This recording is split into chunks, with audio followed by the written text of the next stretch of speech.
Hi friends, welcome back to my channel. Friends, हम लोग PGBP को लेकर डील कर रहे थे और हम लोग सेक्शन 37 में थे। आज मैं आपको बताने वाला हूं कि कॉरपोरेट सोशल रिस्पॉन्सिबिलिटी का टैक्स ट्रीटमेंट क्या होगा। इनकम टैक्स में उसको किस तरीके से हम लोग दिखाएंगे, किस तरीके से वो डील होगा। देखिए क्या होता है ना कि section 135 of the companies act ये कहता है कि आपका यदि टर्नओवर क्राइटेरिया, एक टर्नओवर की क्राइटेरिया आई थिंक वो 1000 करोड़ का है, एक नेटवर्थ की क्राइटेरिया है और एक प्रॉफिट की क्राइटेरिया है। जो बड़े बड़े कंपनी है जो huge amount of profit earn करते हैं, गवर्नमेंट का ये कहना है कि आप जो ये प्रॉफिट अर्न कर रहे हो वो तो आप इसी कंट्री से कर रहे हो, आप तो इसीलिए कंपनी की रिस्पॉन्सिबिलिटी है कि वो एक सीएसआर खर्चा करे, कॉर्पोरेट सोशल रिस्पॉन्सिबिलिटी के रूप में एक सीएसआर एक्सपेंडिचर करे। समझ में आया? ये शायद 2% होता है, 2% ऑफ द प्रॉफिट का 2% आपको सीएसआर एक्सपेंडिचर करना पड़ेगा और ये आपका सोशल ऑब्लिगेशन है। ये कॉर्पोरेट का सोशल ऑब्लिगेशन है सोसाइटी के प्रति, कंट्री के प्रति, तो ये खर्चा आपको करना पड़ेगा। समझ में आ गया? ये आपका section 135 of the companies act 2014 में ऐसा कहा गया। अब होता क्या है, आप जो कॉर्पोरेट है, जो एसएससी है, यदि वो सीएसआर एक्सपेंडिचर करेगा तो ये तो उसका ऑब्लिगेशन था सोसाइटी के प्रति, इसका वो खर्चा क्लेम नहीं कर पाएगा, ये आपका अलाउएबल एक्सपेंडिचर नहीं माना जाएगा। समझ में आया? ये कहाँ लिखा गया है कि नहीं माना जाएगा? एक्सप्लेनेशन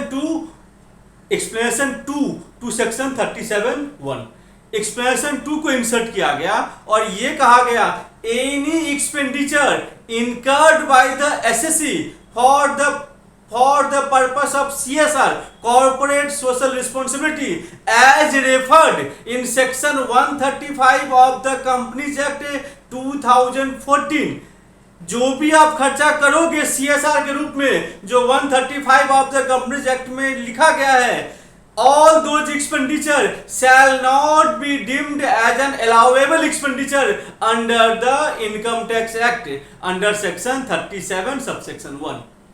समझ में आ गया? All those expenditure are not covered under section 37 subsection 1। इसका मतलब ये हो गया कि जब आप सीएसआर करोगे, जो आप कॉर्पोरेट सोशल रिस्पॉन्सिबिलिटी के लिए जो आप खर्च कर रहे हो, ये आपका इलिजिबल एक्सपेंडिचर नहीं है under income tax act. Clear है? अब यहां पर होता है टैक्स प्लानिंग। अब यहां पर आती है टैक्स प्लानिंग। तो हम क्या करें कि हमें इनकम टैक्स में बेनिफिट भी मिले।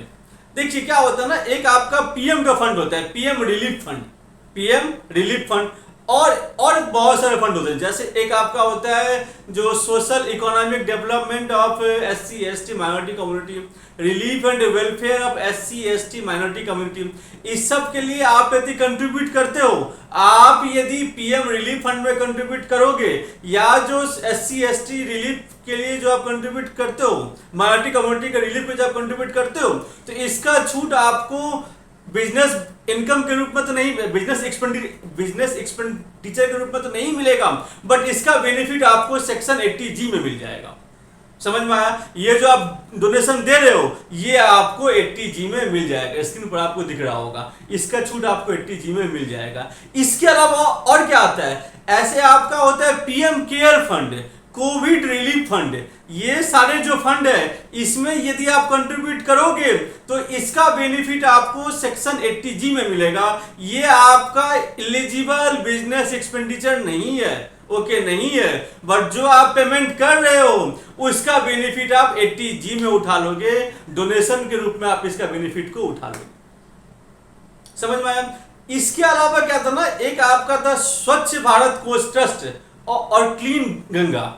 इसके ऊपर एक अमेंडमेंट आया, इसमें यह बोला गया कि आप यदि कंट्रीब्यूट करते हो स्वच्छ भारत कोष ट्रस्ट में या क्लीन गंगा फंड में, तो आइदर ये सीएसआर माना जाएगा या 80G माना जाएगा।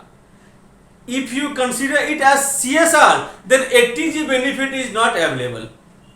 समझ में आया? तो ये जो 80G का बेनिफिट नहीं मिलेगा, ये इस दोनों के लिए स्पेसिफिक कर दिया। क्या क्या? एक तो आपका था क्लीन गंगा फंड और स्वच्छ भारत कोष ट्रस्ट, इसमें यदि आप कंट्रीब्यूट करोगे तो नहीं माना जाएगा। इसके अलावा क्या है, इसके अलावा है जो एक्सपेंडिचर सेक्शन 30 से 36 के अंदर में कवर्ड होता है, आप यदि उसमें सीएसआर एक्सपेंडिचर कर रहे हो तो वो आपका अलाउएबल एक्सपेंडिचर माना जाएगा। अब आप लोग ये सोच रहे होंगे कि सेक्शन 30 to 36 में ऐसे तो कोई एक्सपेंडिचर आते ही नहीं है। सही बात है, नहीं आते, एक्सेप्ट सेक्शन 35। सेक्शन 35 क्या आता है, जो आप साइंटिफिक रिसर्च के लिए कंट्रीब्यूट करते हो उसका बेनिफिट आपको सेक्शन 35 में मिलता है। तो आपने यदि सीएसआर के एक्टिविटीज किया सेक्शन 35 में, सेक्शन 35 में दो क्लॉजेज हैं। एक तो ऐसा होता है कि जो एसएससी है वो खुद इन हाउस कर रहा है, या जो साइंटिफिक रिसर्च का जो खर्चा है वो अपने बिजनेस के लिए कर रहा है, उस केस में नहीं मिलेगा। ये मिलेगा कब, जब आप सेक्शन जो कवर्ड है सेक्शन 35(1) सब सेक्शन 2 और section 35(1) section 35 sub section 1 and clause 3, जो आपका सेक्शन 35(1), 2 और 3 में कवर्ड है। सेक्शन 35(1), 2 में क्या कवर्ड है, सेक्शन 35 सब सेक्शन 1 क्लॉज 2 में कवर्ड है, जो आप कंट्रीब्यूट करोगे किसी रिसर्च इंस्टीट्यूट को, जैसे आपका हो गया टाटा मेडिकल रिसर्च जिसमें कैंसर का ट्रीटमेंट होता है। अदर एजेंसी आप खुद नहीं कर रहे हो, आप किसी और को दे रहे हो, कंट्रीब्यूट कर रहे हो for the purpose of social science research. क्या होता है, कुछ आपके नॉर्मल एक्टिविटीज है, जो activities under the normal course of business, कुछ आपका नॉर्मल एक्टिविटीज है, वो सारे एक्टिविटीज सेक्शन सीएसआर के लिए कवर्ड नहीं होंगे।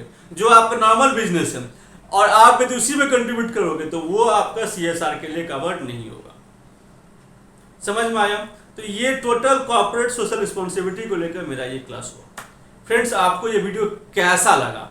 Do write in the comment box. I love to read your comment and give reply on that. Thank you friends, thank you for your patient sharing.